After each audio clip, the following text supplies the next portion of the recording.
নতুন পে স্কেলে প্রথম ধাপেই বড় সুখবর, বেতন, পেনশন ও ভাতায় আসছে বড় পরিবর্তন। বিস্তারিত দেখুন আজকের ভিডিওতে। দেশের বর্তমান অর্থনৈতিক বাস্তবতায় সরকার ধাপে ধাপে নতুন পে স্কেল বাস্তবায়নের পরিকল্পনা করছে। আর প্রথম ধাপেই সবচেয়ে বেশি সুবিধা পেতে যাচ্ছেন নিম্ন আয়ের সরকারি কর্মচারী, ক্ষুদ্র পেনশনভোগী এবং বিশেষ চাহিদাসম্পন্ন সন্তানের অভিভাবকরা। সূত্র বলছে 2026-27 অর্থবছরে বেতন ভাতা ও পেনশনের জন্য অতিরিক্ত 35,000 কোটি টাকা বরাদ্দের প্রস্তুতি চলছে। সবচেয়ে বড় পরিবর্তন আসতে পারে 11তম থেকে 20তম গ্রেডে। সর্বনিম্ন বেতন 8,250 টাকা থেকে বাড়িয়ে 20,000 টাকা করার সুপারিশের একটি বড় অংশ প্রথম ধাপেই কার্যকর হতে পারে।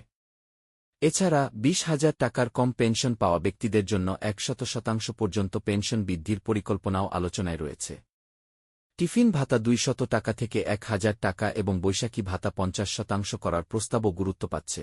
বিশ্লেষকদের মতে এটি শুধু বেতন বৃদ্ধি নয়, মুদ্রাস্ফীতির চাপ সামাল দিতে সরকারের বড় সামাজিক ও অর্থনৈতিক পদক্ষেপ।